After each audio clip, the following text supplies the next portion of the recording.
Hello, hope you're doing good. In this video, I will be showing you how to make a newsletter on Shopify. In fact, I'll be showing you two different ways you can do this.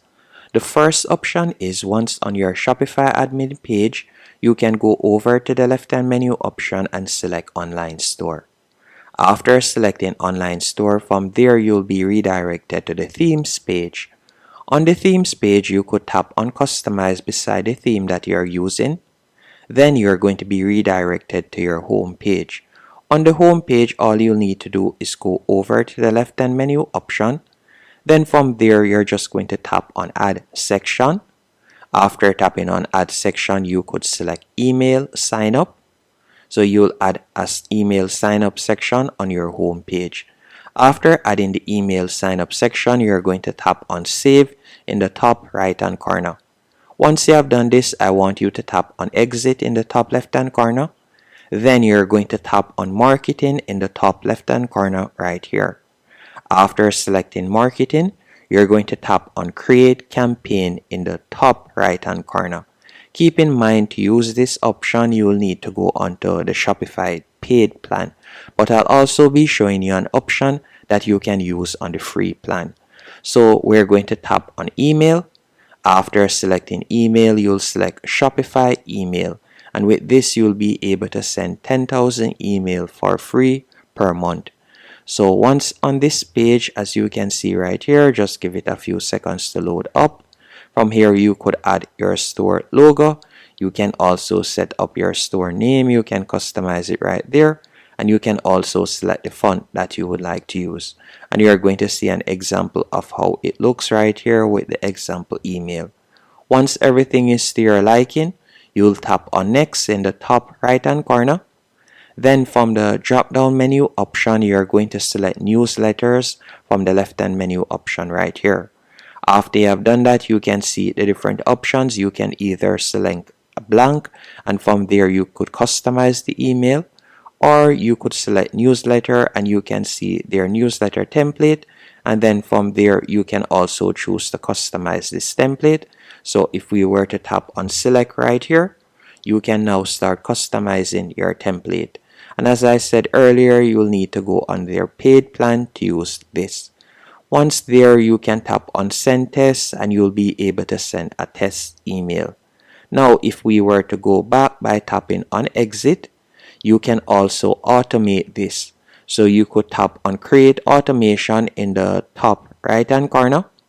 After tapping on Create Automation, you can choose to send an email whenever something is back in stock. You can see the different options. You could also create an abandoned cart automation.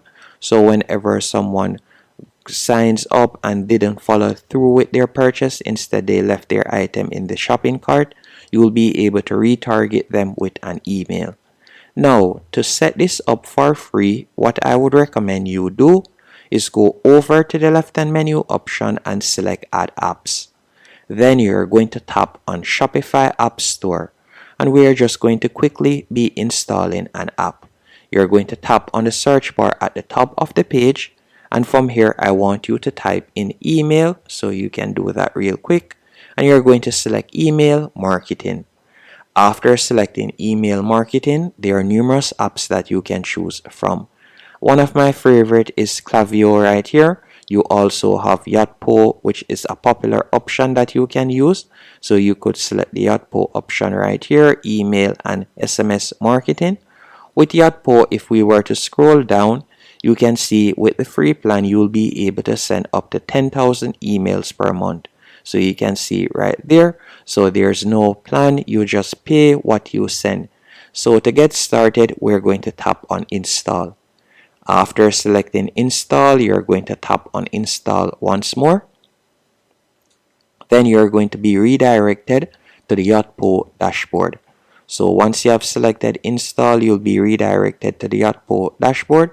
Just give it a few seconds to load up. Once on this page, you can choose to create an password, or you can choose to do that later. We're just going to select later. So let me tap right here on later. Then from here, you can choose whether you like to do email and SMS marketing, SMS only, or email. We're going to be selecting email only. Then you'll tap on Next. After you have done that, you can add in your store name and you can also select an industry. For example, I'm just going to select animals and pets. Then you'll input your phone number and you're going to tap on finish. So once on this page, the first thing you want to do is tap on customize pop-up, and we're going to be creating a pop-up. The reason for creating the pop-up is to collect the customer's email address. So you can see the pop-up right here. You can quickly customize it to your liking, but for the sake of time, I'm just going to tap on publish pop-up. After you have published the pop-up, what you will do next, we're going to tap on close. So now we'll be able to collect customers' email address. Once you have done that, you can go over to the left-hand menu option. From there, you can tap on campaigns. After tapping on campaigns, you can create a campaign by tapping on create campaign in the top right-hand corner. After selecting that, we could tap on email, then tap on create campaign. Once on this page, you'll be able to create your email campaign. So you could tap on edit and you could create your email campaign, and then you'll be able to send out your newsletters to customers. Another thing you could also do, you can create automations by tapping on flows from the left hand menu option. From here, you can either choose to browse templates or you can choose to create one from scratch. For example, you have the abandoned cart option and you also have the added to cart. You have numerous options that you can choose from. And that's it. Hope you found this tutorial helpful and informative. If you did, be sure to hit the like button